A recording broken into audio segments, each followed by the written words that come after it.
সামনে নিয়ে এগুচ্ছে এবং শুধু কৃষি নয়, তাদের উৎপাদিত ফসল এখানে আসবে। এখানে শুধু এই বিল্ডিং নয়, এখানে কত কোটি টাকা, 6.5 কোটি অনুমান, 6.5 কোটি 7 কোটি লাগবে। একটা বিল্ডিং নয়, দরকার 5টা বিল্ডিং করে দেব। এটা আগের সরকার থেকে চেঞ্জ হয়ে গেল, সিস্টেম চেঞ্জ। ওই কথায় এবং কাজে মিল থাকতে হবে। কৃষকদের ডাবল হতে হবে, ব্যবসায়ীরা লাভ করতে হবে, ব্যবসা লাভ দরকার, তাদের বিজনেস দরকার। কিন্তু কৃষকদের আয় এবং তাদের উৎপাদিত ফসল এখানে বসা অনলাইন, আমি বুঝি না সব, উনি আবার কিছু কিছু বুঝে। এক্সপার্ট ইয়াং পোলাবান কারা কারা, স্কুল কলেজে পোলাবান যারা বুঝে স্মার্ট, ওই যে অনলাইনে জিনিস কে কে কেনে? আপনি কেনেন? বাচ্চা আপনারা কেনেন না। এই অনলাইনে আপনার জিনিস আনবেন, বাড়ি পয়ে দেখা আপনার ফটো দিয়া, ওই জিনিসের ফটো দিয়া সারা ভারতবর্ষে ছেড়ে দেন, সে সেখান থেকে রেট করব, অর্থাৎ তাদের রেট অনুযায়ী আপনার ন্যায্য দাম পাবেন। এটার নাম ইনাম মার্কেট। এই মার্কেট আমরা করছি ইলেকট্রনিক মার্কেট, এবং বাজারে আনলো জিনিস যাতে ফিরা নিতে না হয় সেই জন্য আমরা স্বল্প পরিসরে আমরা 6 মেট্রিক টন 7 মেট্রিক টন এরকম আমরা ইয়ে করে দেবো, এটা কি বলে কোল্ড স্টোরেজ, যাতে তার জিনিস না নিতে হয়, এখানে রেখে দিলাম। ইন্টারমিডিয়েট মার্কেটিং আরম্ভ করে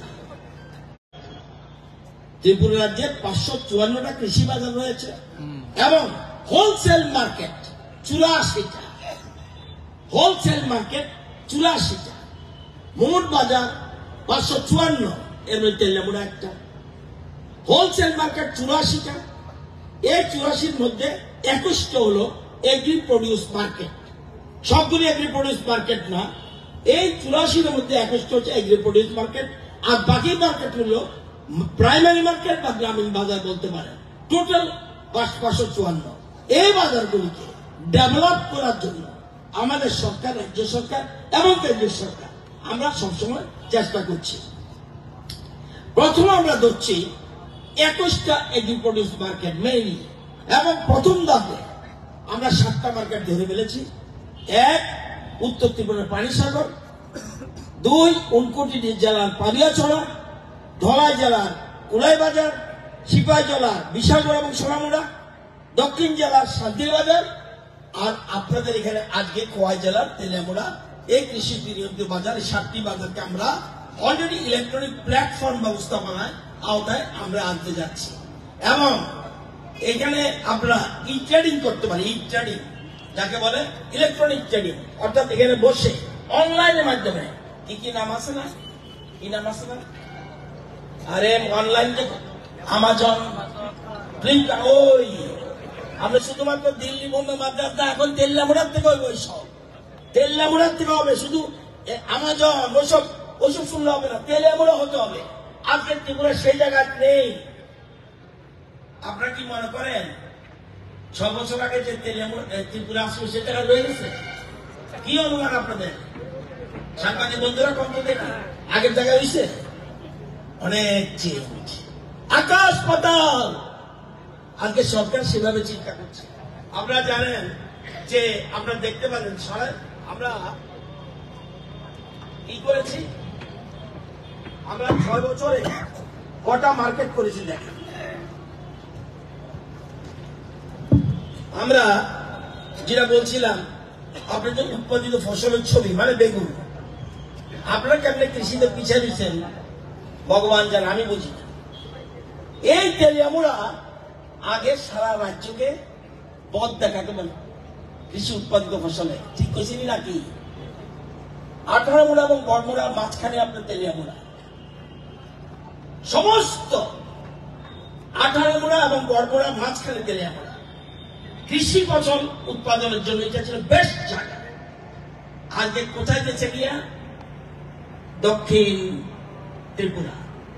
আপনাদের বুঝাই, আপনারা স্বয়ম্বর নিন, আপনারা নিজেরা কি স্বয়ম্বর? আপনারা নিজেরা স্বয়ম্বর কিনা? টাকা থাকলে স্বয়ম্বর করেন। স্বয়ম্বর নেই। আপনাদের লোক সংখ্যা কত? আপনাদের লোক সংখ্যা কত? কয় জেলা? হাতে কলমে এইসব না, ওই গল্প না, স্টোরি বানালে তিন গেছে কি।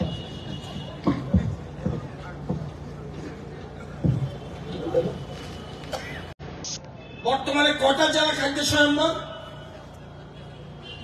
খাদ্য স্বয়ম্বর সিপাহী জেলা। কত লোক?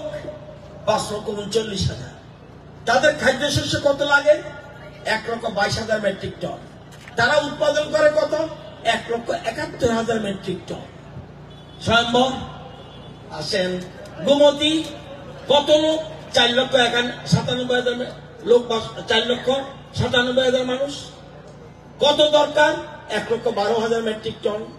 কত উৎপাদন করে? 1,35,000 মেট্রিক টন। সাউথ 4,98,000 মানুষ, তাদের দরকার 1,12,000। তারা উৎপাদন 1,46,000। এবার আপনাদের পালা কিটা করেন দেন না। খোয়াই জেলা 3,73,000 মানুষ, আমাদের খাদ্য শস্য কত লাগে? 84,000 মেট্রিক টন। আপনারা রোজগার উৎপাদন করেন কত? 81,000। 3,000 শর্ট কিন্তু। এবার চাল কত লাগবে আপনাদের? 77,000।